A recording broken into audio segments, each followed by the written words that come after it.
Good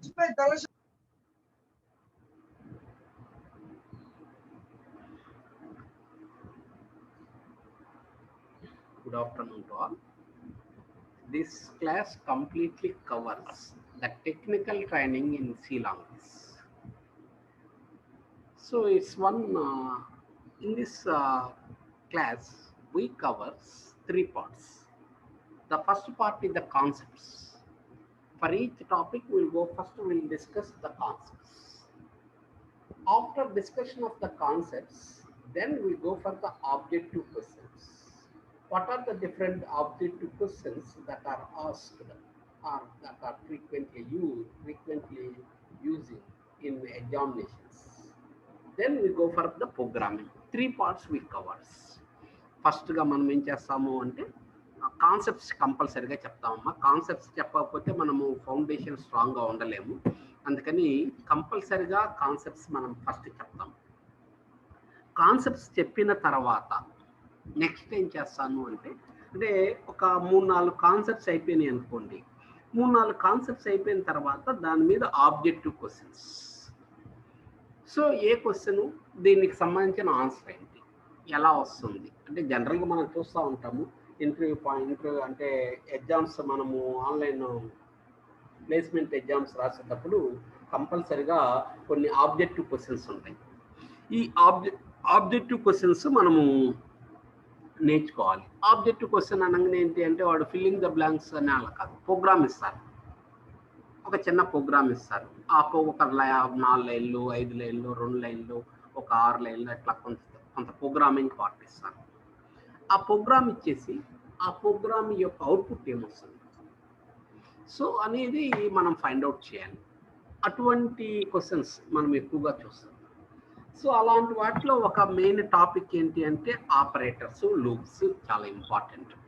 ఎందుకంటే ఎక్కువగా objective questions అన్నీ కూడా ఆపరేటర్స్ మీద, లూపింగ్ స్టేట్మెంట్స్ మీద కంపల్సరీగా ఉంటాయి. ఎందుకంటే ఆ 2 కాన్సెప్ట్ లేకపోతే అసలు ఏమీ చేయలేము. ఆపరేటర్స్ ఒకటి తెలుసుకొని ఉంటాము. ఆపరేటర్స్ తర్వాత మనం ఏంటి అంటే లూపింగ్ స్టేట్మెంట్స్. ఆ లూపింగ్ స్టేట్మెంట్స్ ఎలా ఏంటి అనేది మనం చూసుకుంటాం. తర్వాత మనం ఏం చేస్తాము అంటే ప్రోగ్రామింగ్ చూసుకుంటాం. ప్రోగ్రామింగ్ మనం చేయాలి. ఏంటి ప్రోగ్రామింగ్ అంటే మనకేంటి అంటున్నాము అంటే మనం బేసిక్గా ముందు కొన్ని కాన్సెప్ట్స్ తీసుకుంటాము. ఆ కాన్సెప్ట్స్ ప్రకారం అంటే ఫండమెంటల్స్ నుంచి ఎలా ఉంటుంది ప్రోగ్రామింగ్ అంటే నేను ఒక మోడల్ మీకు చెప్తాను. ఆ మోడల్ చెప్పి అటువంటి మోడల్స్ కొన్ని మీకు క్లాస్లో ఇస్తాను. ఆ ఇచ్చినప్పుడు వాటిని మీరు ఫాలో అయ్యి చేసేటట్టుగా ఉండాలి. అది మనకు. సో ఈ ఫస్ట్గా మనం ఈ C language training class start చేసిన తర్వాత కొన్ని రోజులకి కొన్ని రోజులు అంటే ఒక వారం 10 రోజులకి యాక్చువల్గా మొత్తం 2 సబ్జెక్ట్స్ ప్యారలల్గా చెప్దాం అనుకున్నాను.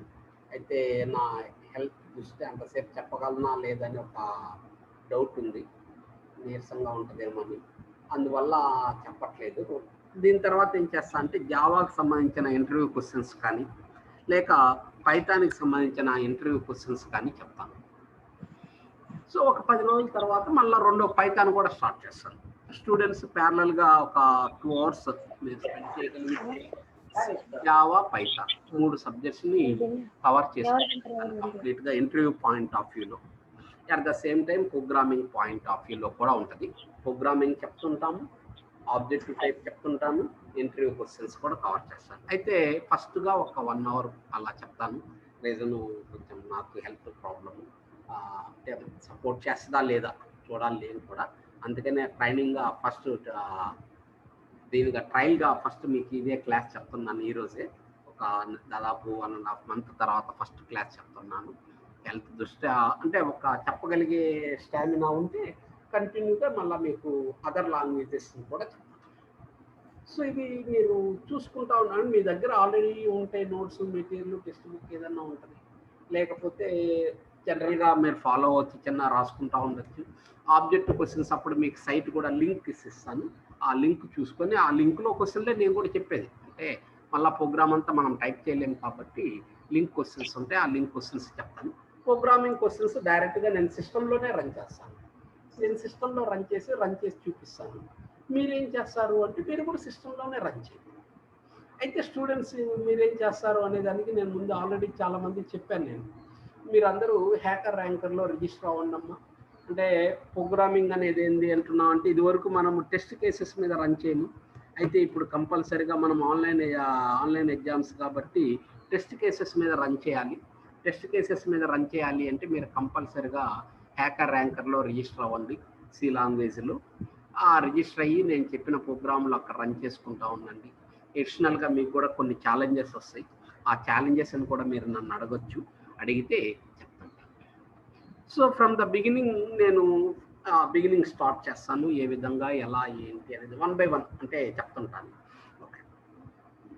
ఫస్ట్‌గా మనం అంటే ఇవి కొన్ని మీకు తెలుసమ్మా ఏంటి అంటే ఫ్యూచర్ సార్ ఇవి కూడా అవసరమా అని మీరు అనుకోకండి. యాక్చువల్‌గా ఏంటంటే ఒక్కొక్కసారి ఇంటర్వ్యూలో ఒక్కొక్కరికి ఏంటంటే చాలా సింపుల్గా అడగాలని అనిపిస్తుంది. అలాంటి సిచ్యువేషన్లో చాలా సింపుల్ క్వశ్చన్ అడుగుతారు వాళ్ళు. అయితే మీరు చెప్పలేకపోతారు. సో అలాంటి సిచ్యువేషన్స్ కూడా కొన్ని ఒక్కోసారి జరగవచ్చు. అందుకని ఫ్రమ్ ద బిగినింగ్ ఫండమెంటల్స్ కాడి నుంచే చెప్తాను. ఎందుకంటే మనకు టైం లిమిట్ కూడా ఏం లేదు కాబట్టి నాకు ఆ ప్రాబ్లం కూడా ఉంది. ఫ్రమ్ ద బిగినింగ్ కాడి నుంచి నేను చెప్తాను. First of all, we go for features of C language. So why C language is so popular? What are the different features compared to other programming languages? Actually, there are different third generation programming. There are different third generation programming languages such as COBOL, Pascal, Fortran. However, those languages language is a very popular language. Language is very popular. What are please all the students can mute.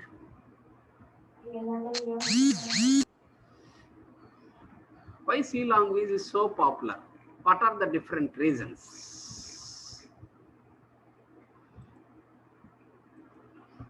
So first of all, C language is a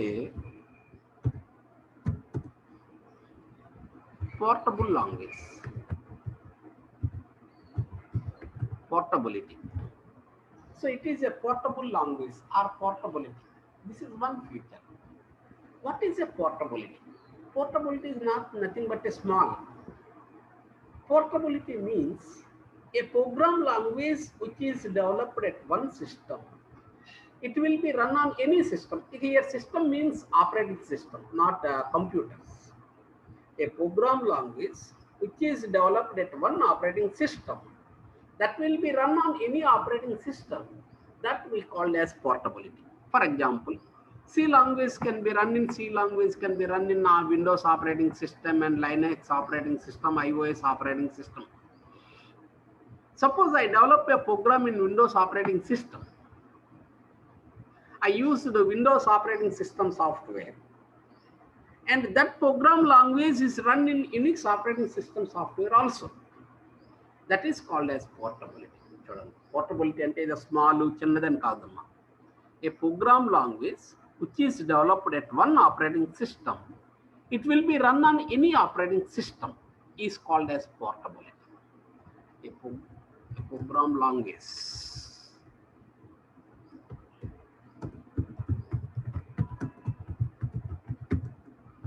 which is developed at one operating system, it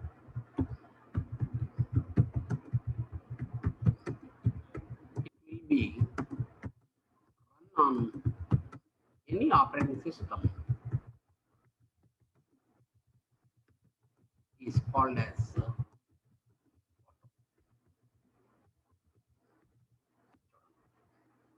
ఒక operating సిస్టంలో run చేసిన program language అనేది ఏ operating సిస్టంలో అయినా run అవ్వగలిగింది. అంటే మనం C language తీసుకున్నాం అనుకుని సి సాఫ్ట్వేర్ ఉంటుంది మీకు.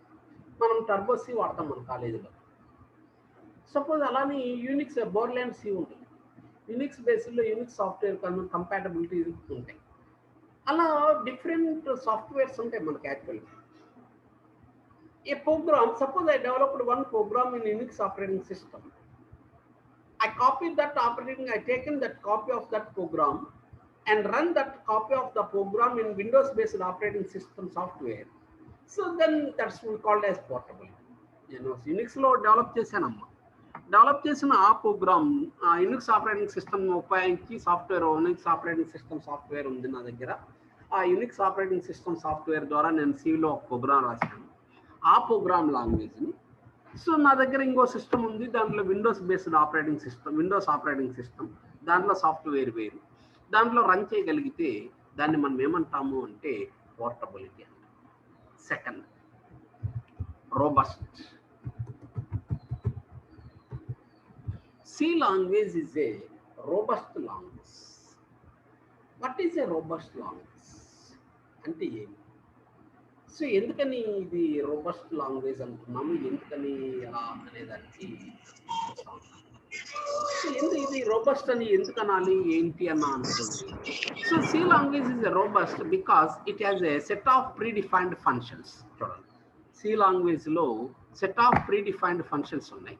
ఈ సెట్ ఆఫ్ ప్రీడిఫైన్డ్ ఫంక్షన్స్ ఉండటం వలన సో దీన్ని మనం ఏమంటున్నాము అంటే రోబస్ట్ లాంగ్వేజ్ అంటాం. చూడండి, C is a robust language అంటాం. సి రోబస్ట్ లాంగ్వేజ్ అని ఎందుకు అంటున్నాము, ఏమిటి అంటున్నాము అంటే సో రీజన్ ఎందుకని అంటున్నాము అంటే సో మనము rich set of predefined functions ఉన్నాయి, చాలా ప్రీడిఫైన్డ్ ఫంక్షన్స్ ఉన్నాయి. ఈ ప్రీడిఫైన్డ్ ఫంక్షన్స్ ద్వారా మనం ఏంటి అంటున్నామంటే ఎటువంటి ప్రోగ్రామ్నైనా కానీ చాలా ఈజీగా డెవలప్ చేయవచ్చు. అందుకని దీన్ని మనం ఏమంటున్నాము అంటే రోబస్ట్ లాంగ్వేజ్ అని. ఫర్ ఎగ్జాంపుల్ మనం తీసుకున్నాం అనుకోండి, ఫర్ ఎగ్జాంపుల్ మనం రీడ్ చేయాలి అనుకున్నాం. రీడ్ చేయాలి అంటే we have the function scan. Print చేయాలి, print of is a predefined function. అలానే స్క్వేర్ రూట్ కనుక్కోవాలి, we have the predefined function square root, SQR. Power కనుక్కోవాలి, we have the predefined function power. Sine value కనుక్కోవాలి, we have the predefined function sine. ఇప్పుడు మనం ఉన్నాము, so sign 30 value అంటే చెప్తారు మీరు, సైన్ 45 వాల్యూ ఎంత అంటే చెప్తారు, సైన్ 50 వాల్యూ ఎంత అంటే చెప్పరు. బికాస్ మీకు దాని ప్రొసీజర్ తెలియదు, ఎలా చేయాలి ఏంటి తెలియదు. అలానే స్క్వేర్ రూట్, 4కి స్క్వేర్ రూట్ అంటే ఎంత అంటే చెప్తారు, 9కి స్క్వేర్ రూట్ ఎంత అంటే చెప్తారు. సపోజ్ నేను 58 ఇచ్చి స్క్వేర్ రూట్ వాల్యూ ఎంత, స్క్వేర్ రూట్ ఆఫ్ 58 ఎంత వాల్యూ అంటే చెప్పలేము. మీకు దాని వాల్యూ తెలవదు, ఎలా క్యాలిక్యులేట్ చేయాలో మీకు తెలుసుకోండి. However C language has set of predefined functions. కొన్ని వేల predefined functions ఉన్నాయి C language. By using these predefined functions, we can develop any program very easily. So it's a robust because C language has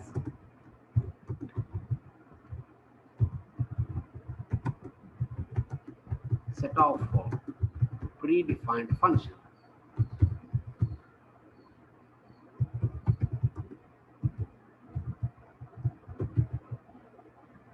Predefined function. By using these functions,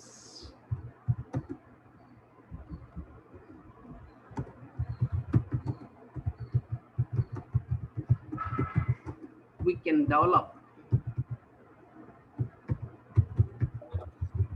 any program. That's this another feature. And system programming language.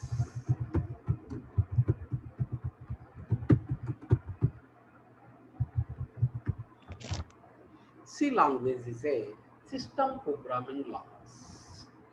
What is a system programming language?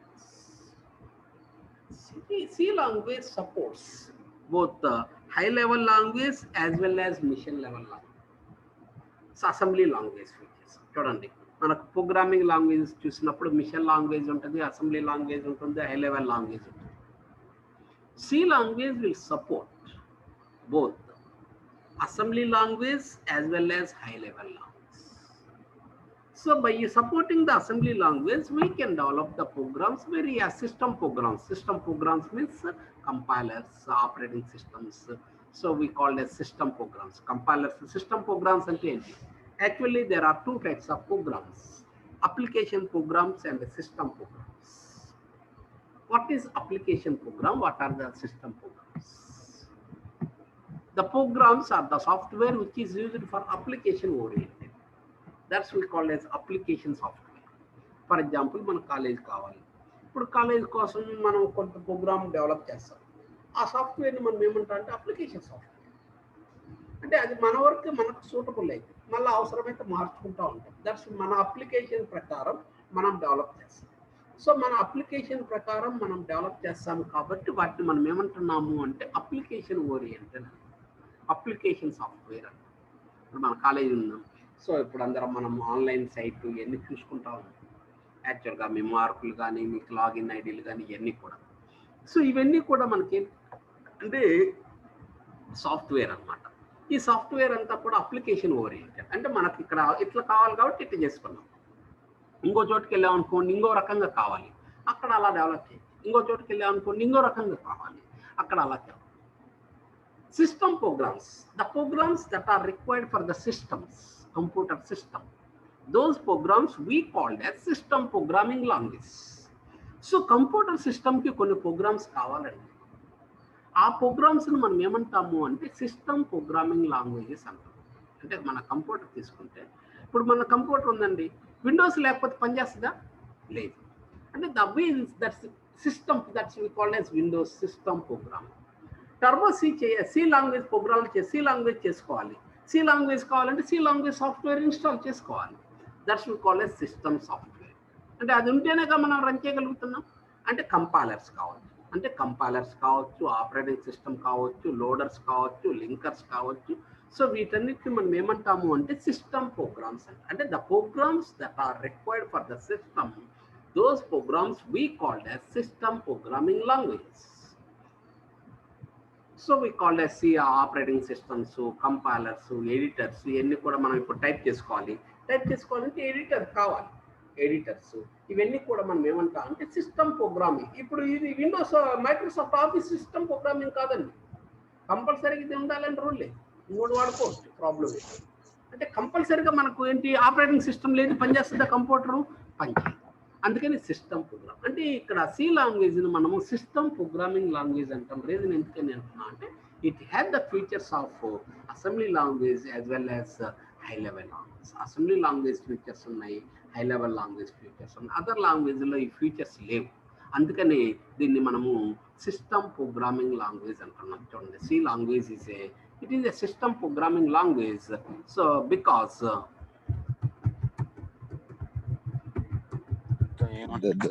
చూద్దాం ఏమంటారు వద్దులే.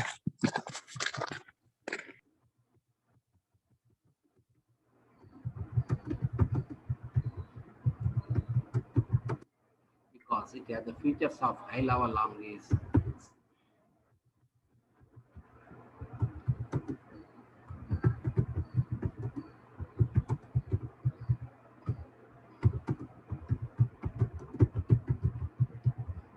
System programming language అన్నాను. Reason ఎందుకంటున్నాం అంటే because it has the features of both the language. రెండు ఉన్నాయి కాబట్టి. C program కొన్ని జనరల్గా చెప్తాం వెరీ ఫాస్ట్ అంటాం. Because the syntax of C program is very simple. That's why C programs are very fast. C programs are executed at very fast. So programs are executed at very fast because of simple syntax.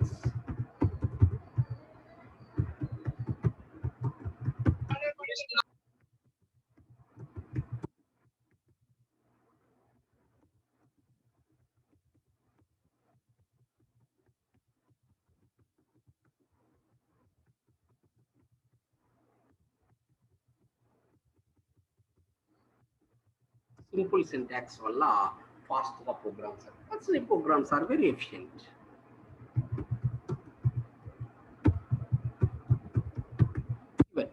ఎందుకు చెప్పాను అనేది మీరు ఏదో fundamental చెప్పారు, theory point అనుకోకండి. యాక్చువల్గా ఇలాంటి features అడుగుతూ ఉంటారు ఒక్కోసారి ఇంటర్వ్యూ పాయింట్ ఆఫ్ వ్యూలో. సింపుల్ కూడా అడగాలని ట్రై చేస్తాను. ప్రజెంట్ సింపుల్ అడగాలని ట్రై చేసినా ఒక్కోసారి మనం చెప్పలేని పరిస్థితిలో ఉంటుంటాం. అందువల్ల then we go for data types. What are the different what is data type and ఏంటి data type అంటే ఏంటి? What are the different data types? So what is data type? Data type అంటే ఏంటి? What are the different data types? Data type which indicates the type of data that is to be used in the language. నేను ఎటువంటి type of data ఇవ్వవచ్చు అని చెప్పేదాన్నే data type. అంటే నేను integer number ఇవ్వచ్చా ఇవ్వకూడదా? ఇవ్వచ్చు అనుకోండి, మినిమం ఎంత ఇవ్వాలి, మ్యాక్సిమం ఎంత ఇవ్వాలి. అలానే ఫ్లోటింగ్ రియల్ నెంబర్స్ ఇవ్వచ్చా ఇవ్వకూడదా? ఇవ్వచ్చు అనుకోండి, ఎంత ఇవ్వాలి. కాంప్లెక్స్ నెంబర్స్ ఇవ్వచ్చా, రేషనల్ నెంబర్స్ ఇవ్వచ్చా, ఇలా డిఫరెంట్ టైప్. అంటే డేటా, నేను డేటా ఇవ్వాలి అనుకున్నాను, ఈ డేటా ఇవ్వచ్చే ఇవ్వకూడదు. ఇవ్వచ్చు అనుకోండి, మినిమం ఎంత ఇవ్వాలి, మ్యాక్సిమం ఎంత ఇవ్వాలి అని చెప్పేదాన్ని మనం ఏమంటాము అంటే డేటా టైప్ అంటాం. చూడండి, డేటా టైప్ అంటే ఏంటి అంటున్నా అంటే the type of data that is allowed in the language. అంటే మనం ఎటువంటి టైప్ ఆఫ్ డేటా ఇవ్వచ్చు అని చెప్పేదాన్ని మనం ఏమంటాము అంటే డేటా టైప్ అంటాం. చూడండి, ద టైప్ ఆఫ్ డేటా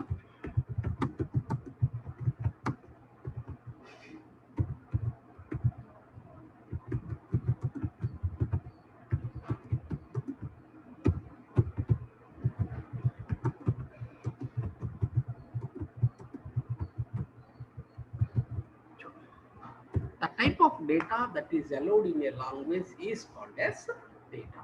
అంటే మనము ఎటువంటి టైప్ ఆఫ్ డేటా ఇవ్వచ్చు అని చెప్పేదాన్ని మనం ఏమంటాము అంటే data type. Actually there are 3 types of data types.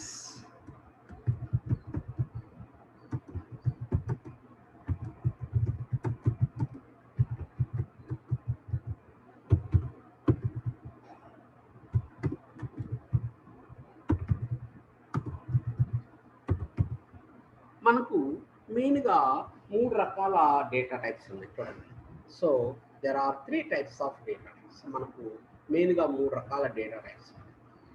ఏమేమిటి ఆ 3 రకాల డేటా టైప్స్ ఎలా ఉంటాయి అంటే 1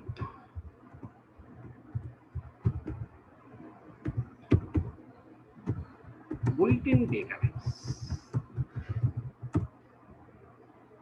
derived data types,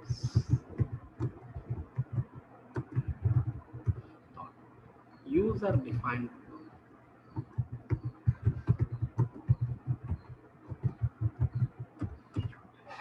మెయిన్గా 3 రకాలు ఉన్నాయి. ఏమేమిటి? built-in data types అని ఒక రకం, ఒక టైప్. derived data types అని ఒక రకము. ఇంకేంటి అంటున్నాము అంటే మూడోది వచ్చేసి తర్వాత డెరైవ్డ్ డేటా టైప్స్ అన్నాము. తర్వాత యూజర్ డిఫైన్డ్ డేటా టైప్స్ అని మనం చెప్పాం. 3 రకాల data types. built-in data types అంటే ఏంటి?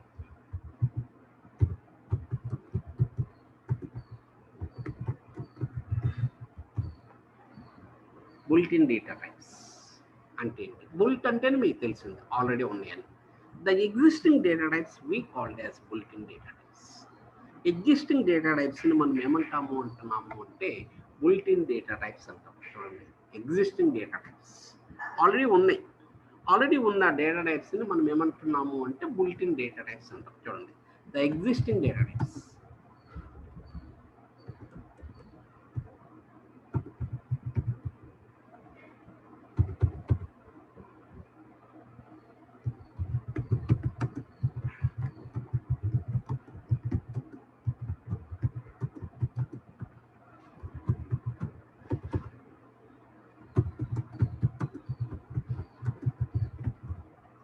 ఎగ్జిస్టింగ్ డేటా టైప్స్ని మనం ఏమంటాము అంటే built-in డేటా టైప్స్ అంటే ఆల్రెడీ ఉన్నాయి. ఆల్రెడీ ఉన్న ఈ డేటా టైప్స్ని మనం ఏమంటాము అంటే built-in డేటా టైప్స్. యాక్చువల్గా మనకున్న built-in డేటా టైప్స్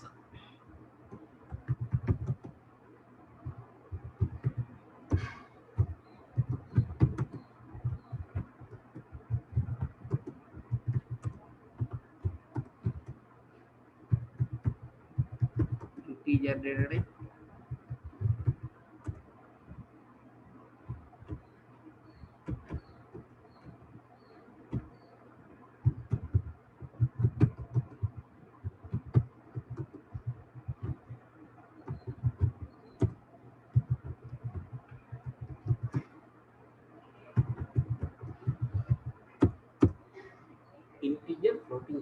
క్యారెక్టర్ మూడే నెంబర్స్. సో స్ట్రింగ్స్ అంటే అక్కడే వస్తాయి, కలెక్షన్ ఆఫ్ క్యారెక్టర్స్ అలా డెరైవ్డ్లోకి వెళ్ళిపోతాయి. ఇక్కడ బులియన్ డేటా టైప్ అనేది లేదు, ఓన్లీ మూడే ఉంటాయి. ఇంటీజర్ డేటా టైప్ ఒకటి, ఫ్లోటింగ్ పాయింట్ డేటా టైప్ ఒకటి, క్యారెక్టర్ డేటా టైప్ అనేది ఒకటి. ఈ మూడింటిని మనం ఏమంటున్నాం అంటే ఎగ్జిస్టింగ్ డేటా టైప్స్లో నేను చెప్పుకొని వస్తున్నాం. ఇంటీజర్ డేటా టైప్ అంటే ఏంటి?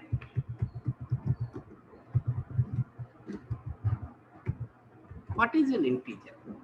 ఇంటీజర్ అంటే ఏంటి?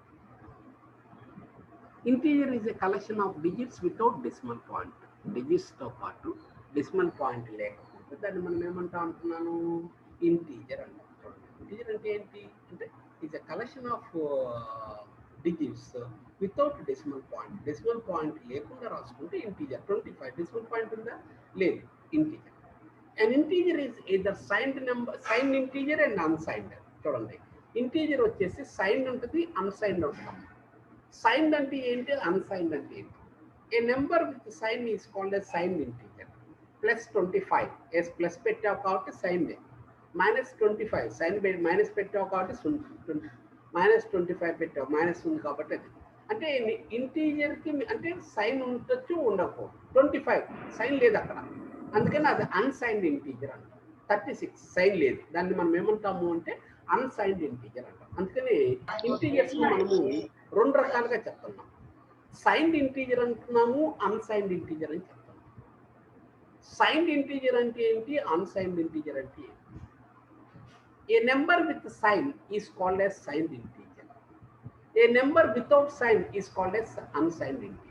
సైన్ అంటే either plus or minus, we called as sign. Sign అంటే ఏంటంటే ప్లస్ కావచ్చు, మైనస్ కావచ్చు. ప్లస్ ఆర్ మైనస్ మనం ఏమంటాము అంటే సైన్ అంటాం.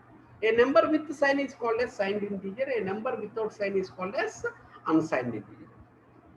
సో ఈ సైన్డ్ ఇంటీజర్ కానీ అన్సైన్డ్ ఇంటీజర్ కానీ, if in the case of signed you leave 1 bit for sign. చూడండి, ఎప్పుడైనా సైన్కి వచ్చేసినప్పుడు ఒక బిట్ సైన్కి వదలాల్సి వస్తుంది. ఇక్కడ ఈ లిమిట్ చెప్పేటప్పుడు జాగ్రత్తగా చూడండి. జనరల్గా ఇదివరకు ఏంటి అంటే పాత రోజుల్లో మనము ఈ సి లాంగ్వేజ్ డెవలప్ చేసినప్పుడు ఏంటి అంటే 16 బిట్ మిషన్స్ ఉంటాయి, 16 బిట్ ఆపరేటింగ్ సిస్టమ్ మిషన్స్. ఇప్పుడు 32 బిట్ మిషన్ అంటే అడ్రస్ యొక్క సైజ్ ఎంత అంటే 32 బిట్స్. పాత రోజుల్లో అడ్రస్ యొక్క సైజ్ ఎంత అంటే 16 బిట్స్. అందుకని మీకు అడిగేటప్పుడు క్లియర్గా ఒక బిట్స్లో అడుగుతుంటారు, what is the range of an integer for a 32-bit system? What is the range of an signed integer for a 16-bit mission? 16-bit mission యొక్క ఉపయోగించినప్పుడు ఇంటీజర్ యొక్క రేంజ్ ఎంత? 32-bit మిషన్ ఉపయోగించినప్పుడు మన 32-bit ఆపరేటింగ్ సిస్టమ్ వస్తుంది. 32-bit machine ఉంటుంది. 32-bit machine అంటే అడ్రస్ యొక్క సైజ్ ఎంత అంటే 32 బిట్స్. క్లియర్గా మీరు జాగ్రత్తగా గమనించాలమ్మా. మీరు పాత పద్ధతి ప్రకారం వరకు మనం ఇంటీజర్ అన్నా అనుకోండి, ఆ షార్ట్ ఇంటీజరు అలా అని మీరు రాసుకుంటారు. ఇక్కడ మనం రాసేటప్పుడు మనం ఏం చేయాలి అంటున్నాము అంటే కంపల్సరిగా మనం తీసుకునే మిషన్ తీసుకోవాలి. 16-bit మిషనా 32-bit మిషనా? 16-bit మిషన్ అయితే ఒక రకంగా ఉంటుంది, 32-bit మిషన్ అయితే అంటే మనకు సో క్వశ్చన్స్ అడిగేటప్పుడు ఇంటర్వ్యూ అని కాదు, జనరల్గా ఆబ్జెక్టివ్ టైప్ క్వశ్చన్స్ అడిగేటప్పుడు క్లియర్గా అడుగుతుంటాడు 32-bit machine. So what is the range of an integer for a 32-bit machine? 32-bit machine యొక్క రేంజ్ ఎంత అంటే మీరు మామూలుగా మీరు చూస్తారు -32,768 to 32,768 అని రాస్తారు. అది 16-bit మిషన్. నేను ఇప్పుడు 32-bit మిషన్ అడిగాను, అప్పుడు మనం చెప్పింది ఏమవుతుంది, తప్పు. అందుకని మనం తీసుకునేటప్పుడు మిషన్ యొక్క సైజ్ కూడా చాలా ఇంపార్టెంట్. ఏ మిషన్ తీసుకుంటున్నాము? సో 32-bit మిషనా 16-bit మిషనా? 32-bit మిషన్ అయితే ఎలా చేసుకోవాలి, 16-bit మిషన్ అయితే ఏ విధంగా చేసుకోవాలి అనే దానికి మనం చూస్తాం. ఇక్కడ చూడండి, దాన్ని మొత్తం నేను ఒక టేబులర్ ఫామ్లో మొత్తం మీకు డిఫైన్ చేస్తాను.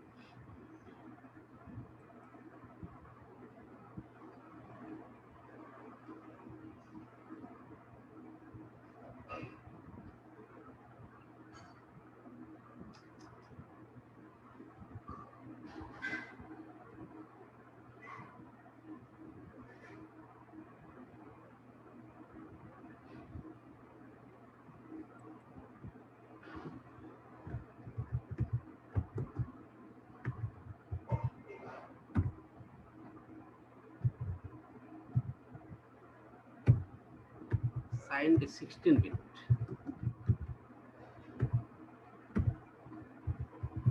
unsigned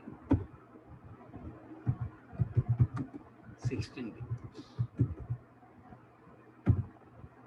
signed 32 bit,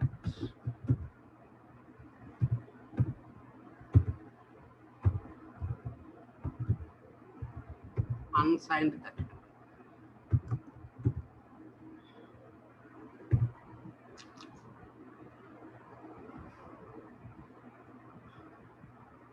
చూడండి. సో మనము 16 బిట్ మిషన్ అయితే ఏ విధంగా ఎలా అనే దానికి మనము తీసుకుంటున్నాము. 16 బిట్ మిషన్ సారీ అవసరం లేదు.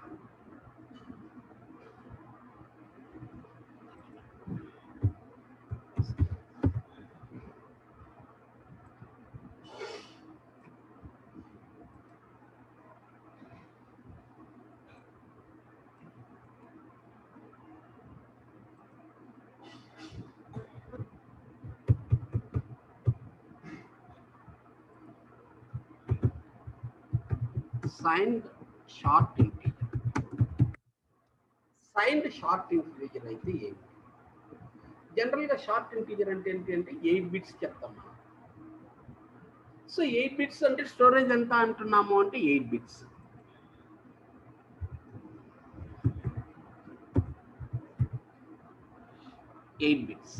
చూడండి, సైన్డ్ షార్ట్ ఇంటీజర్ అయితే ఎంత స్టోరేజ్ అంటున్నాము? 8 బిట్స్. ఎప్పుడైనా మీరు సైన్ ఉపయోగించినప్పుడు ఒక బిట్ సైన్ వదిలేసేయాలమ్మా.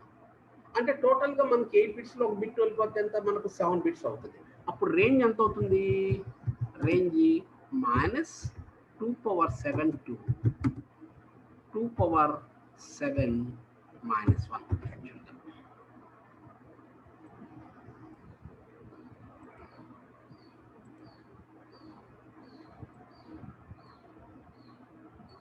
చూడండి, 8 బిట్ మిషన్ అయితే రేంజ్ ఎంత అవుతుంది అంటే మనకేంటి అంటే సైన్ అంటే ఎప్పుడైనా ఒక బిట్ వదిలేయాలి, అన్సైన్ అంటే వదులుకోవాల్సిన పని లేదు. సో ఇక్కడ 32 బిట్ మిషన్ అయితే ఎంత అంటే 16 బిట్స్ అమ్మ. అదే మీకు మమ్మల్ని కన్ఫ్యూజ్ చేసా ఎగ్జామ్ పాయింట్ ఆఫ్ వ్యూలో కన్ఫ్యూజ్ అయ్యేది అక్కడే. మనం ఎందుకు అంటున్నాం అంటే మనం చెప్పేటప్పుడు అంతా కూడా ఇదే చెప్తాను, నేను 16 బిట్టే చెప్తాను. ఎందుకని అంటున్నాం, మన టెక్స్ట్ బుక్లు రాసినది అప్పుడు 16 బిట్ మిషన్ ఉంది కాబట్టి దాదాపు మన టెక్స్ట్ బుక్ రాసేటప్పుడు కూడా అలానే ఉంటుంది. సో అందువల్ల నేను ఏంటంటే అదే ఫాలో అవుతాను. అయితే అప్ టు డేట్ ప్రకారం ఇప్పుడు 32 బిట్ మిషన్లు. సో ఈ రేంజ్కి కావాలి నాకు, అంటే 8 బిట్స్ అలాట్ అవ్వవు, మినిమం 16 బిట్స్ అలాట్ అయితే ప్రజెంట్. అందుకని షార్ట్ ఎంత అంటే 16 బిట్స్. అప్పుడు రేంజ్ ఎంత అవుతుంది?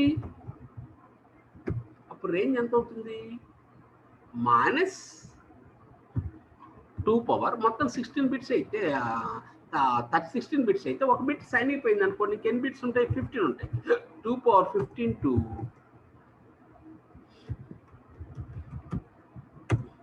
-2^15 to 2^15 - 1.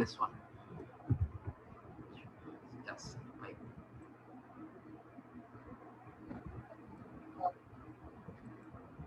2^15 to 2^15 - 1. This is the range. So ఇక్కడ మామూలుగా మనం చూసేటప్పుడు ఏంటి అంటున్నాం అంటే ఎప్పుడైనా షార్ట్ ఇంటీజర్ అనగానే 8 బిట్స్ సార్ -2^7 to 2^7 - 1 అంటే రేంజ్ అని చెప్తాము. అది రాంగ్ అమ్మ. ఎప్పుడైనా కానీ మనం రాసుకునేటప్పుడు అలా రాసుకోవాలి. అలానే మనము అన్సైన్ అనుకోండి,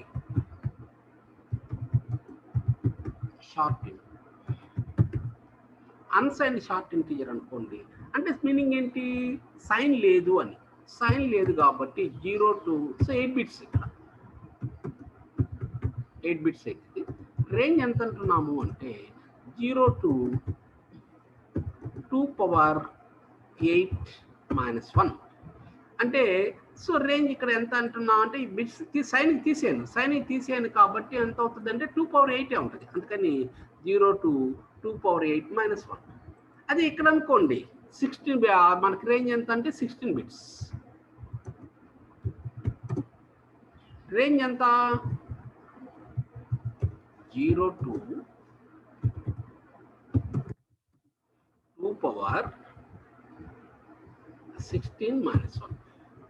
అంటే ఎందుకని మొత్తం బిట్స్ సైన్కి ఉంటుంది, 0 నుంచి కౌంట్ చేస్తున్నాం కాబట్టి 1 తక్కువ ఉంటుంది కాబట్టి మనం ఏం చేస్తున్నాము అంటే సో 2 పవర్ 16 రాసుకున్నాను.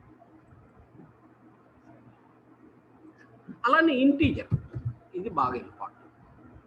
ఇంటీజర్ అనుకోండి, ఇక్కడైతే 16 బిట్స్ అమ్మా,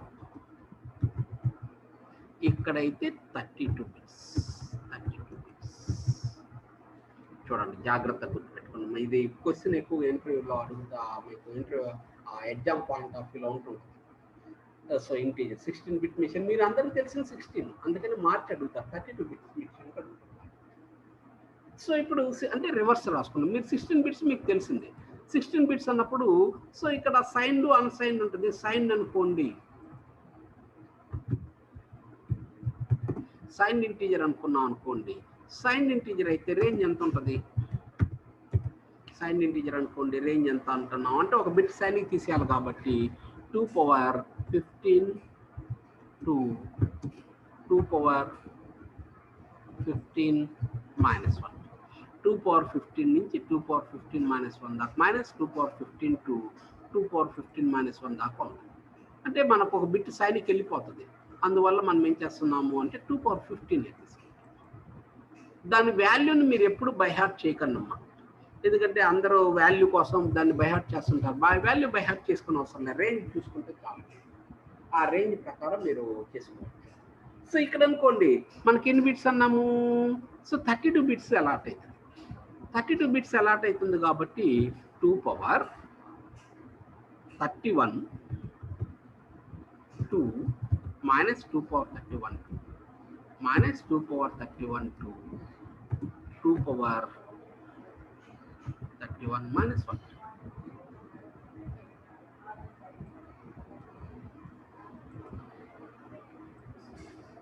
జాగ్రత్తగా చూసుకున్నామా. అదే అన్సైన్డ్ అనుకోండి, అన్సైన్డ్ ఇంటి అనుకోండి. సో రేంజ్ 16 బిట్సే, రేంజ్ ఎంత? రేంజ్ మారిపోతుంది. ఎందుకని?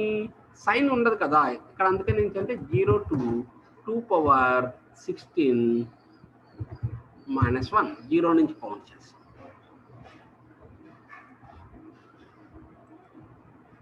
ఇక్కడైతేనే 32 బిట్స్. రేంజ్ ఎంత ఉంటుంది?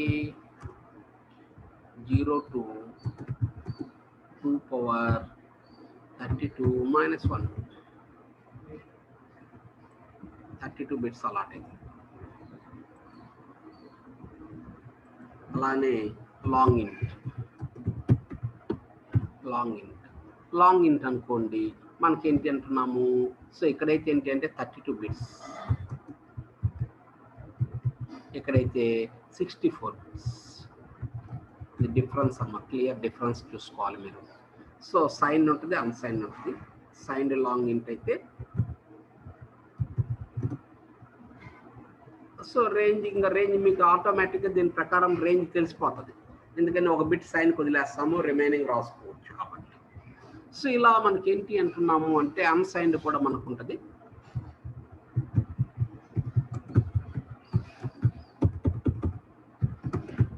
దాని ప్రకారం రాస్తారనుకుంటున్నాను నాకు తెలిసి రేంజ్. సో ఇక్కడ రేంజ్ ఎంత ఉంటుంది మీకు? సో దీని యొక్క రేంజ్ ఎంత వస్తుంది మీకు? దీని రేంజ్ ఎంత వస్తుంది? సైన్డ్ కాబట్టి ఒక బిట్ పోతుంది కాబట్టి minus 2 power 31 minus 1 to 2 power 31, sorry 2 power 31 to 2 power 31 minus 1. So ఇది దీనికి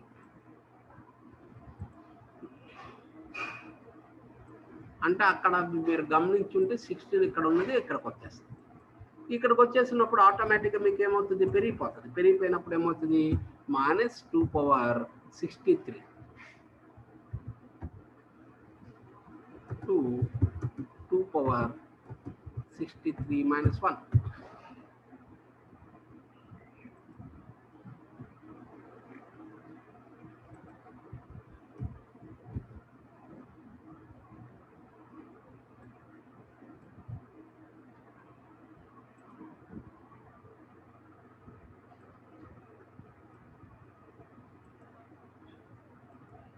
అదే మనకి ఇక్కడ అనుకోండి, సో అన్సైన్డ్ అనుకోండి, అన్సైన్డ్ అయితే మనకి ఏమవుతుంది, 32 బిట్సే ఉంటుంది. రేంజే మారుతుంది. రేంజ్ ఏమవుతుంది, 0 to 2 పవర్ 32 - 1. ఇక్కడ ఏమవుతుంది, 64 బిట్స్ ఉంటుంది. రేంజ్ వచ్చేసి 0 to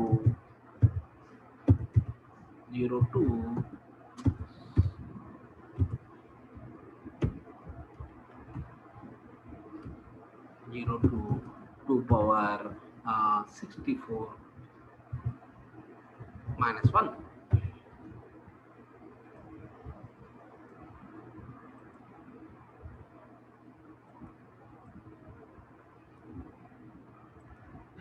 ఈ విధంగా మనకు డిఫరెంట్ ఇంటీజర్ డేటా టైప్స్లో, అంటే యాక్చువల్గా మీకు అప్ టు నవ్ ఏంటంటే 16 బిట్సే చెప్తుంటాం. మీకు చెప్పేది కూడా 16 బిట్స్ మీదే చెప్తారు. నేను చెప్పిన అదే ఉంటుంది, ఇంకోసారి చెప్పిన అదే ఉంటుంది, ఇంకో మేడం చెప్పిన అదే ఉంటుంది. ఎందుకంటే బుక్స్ మనం అప్పుడు డెవలప్ చేసినవన్నీ కూడా 16 బిట్ మిషన్ మీద చేశాము. మనం చెప్పిందంతా కూడా 16 బిట్ మీదే చెప్పింది. అయితే ఈరోజు ఏంటి అంటే సిస్టమ్ మారిపోయింది, ఆపరేటింగ్ సిస్టమ్లే మారిపోయింది. 32 బిట్ ఆపరేటింగ్ సిస్టమ్ అవుతుంది. ఈ 32 బిట్ ఆపరేటింగ్ సిస్టమ్ అంటే ఒక అడ్రస్ యొక్క సైజ్ వచ్చేసి 32 బిట్స్. దాంట్లో ఆఫ్ అంటే 16 బిట్స్. అందువల్ల మనకి ఏంటి అంటున్నాము అంటే 8 బిట్ అనేది లేదు. పాత రోజుల్లో 16 bit operating system 8085 micro processor, 80186 micro processor పాత రోజుల్లో ఉంది. ఇప్పుడు ఏంటి అంటే అంత కోర్ టు డ్యూయల్ కోర్ అలాంటివి కాబట్టి ఇవన్నీ కూడా 64 bit operating system, 64 bit operating systems, 32 bit operating systems ఇలా ఉంటున్నాయి కాబట్టి సో మారిపోతాం. అందుకని ఆ రేంజ్ని బట్టి మనము చూసుకుంటూ ఉంటాం. అది డిఫరెన్స్. మీకు ఈ డిఫరెన్స్ కంపల్సరీగా మీరు తెలుసుకోవాలమ్మా. ఈ రేంజ్కి సంబంధించిన ఈ డిఫరెన్సెస్ మీరు కంపల్సరీగా చూసుకోవాలి. ఎందుకంటే ఇప్పటివరకు మేమంతా చెప్పిందంతా 16 బిట్టే చెప్తాం. ఈ 32 బిట్స్ అన్న అసలు చెప్పం. ఇంకా ఫ్లోటింగ్ పాయింట్స్లో ఏం డిఫరెన్స్ ఉండదు. 3 there are 3 floating point data types: float, double and long double. Float అంటే 8 బిట్స్ అవుతుంది, డబుల్ వచ్చేసి 4 బిట్స్ ఫ్లోట్, డబుల్ వచ్చేసి 8 బిట్స్, లాంగ్ డబుల్ వచ్చేసి 10 బిట్స్.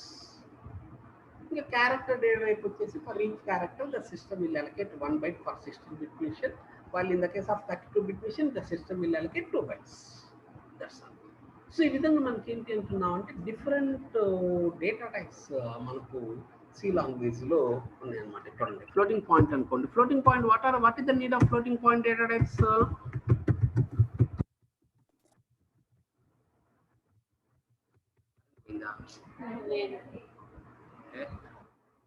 ఓకేనా?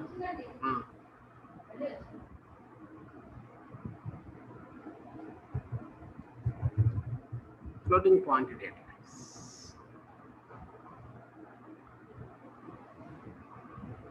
So these data types are used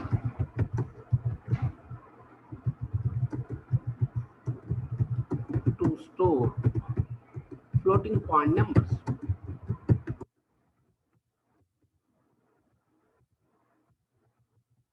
Mainly మనం floating point numbers. There are 3.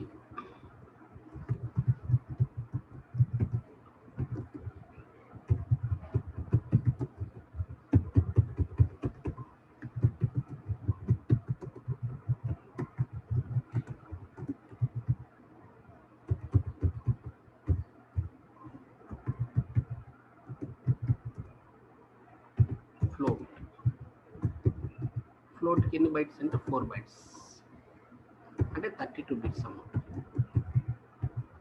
Range by heart చేసుకోకండి, అవసరం. Double 64 bits, రేంజ్లు అంటే బై హార్ట్ అమ్మ.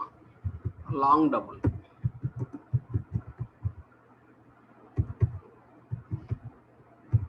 80 బిట్స్.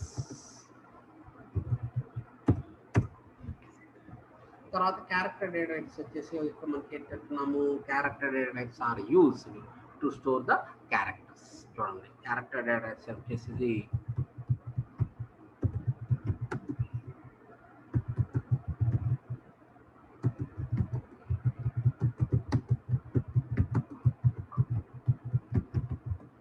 మనం క్యారెక్టర్స్ స్టోర్ చేసుకోవడానికి character addresses. So for each character, the system will allocate 1 byte for 16-bit missions, while in the case of 32-bit missions, the system will allocate 2 bytes. So ఇలా మనకి ఏం చేస్తున్నాము అంటే different data types. What is data type? ఇలా మీరు ఇది additional అమ్మ. ఈ రోజుగా నేను చెప్పిన వర్క్లో ఈ పార్ట్ అనేది ఎడిషనల్. అంటే జనరల్గా ఈ పార్ట్ అంతా మీకు తెలిసిన పార్ట్ ఉంటుంది. ఇది కొంచెం ఇది కావాలి కంపల్సరీగా. ఈ 32-bit మిషన్ సంబంధించిన వర్క్ అంతా కావాలి. సో కొద్దిగా కొన్ని ఫండమెంటల్స్ ఉంటాయి. సో రేపు ఆపరేటర్స్ గురించి డీటెయిల్డ్గా చెప్తాను. చాలా ఇంపార్టెంట్ వర్క్.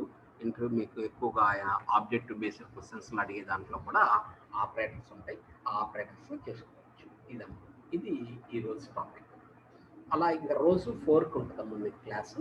4కి మీరు అటెండ్ అవ్వచ్చు. లింక్ పంపిస్తాను 4:00కి.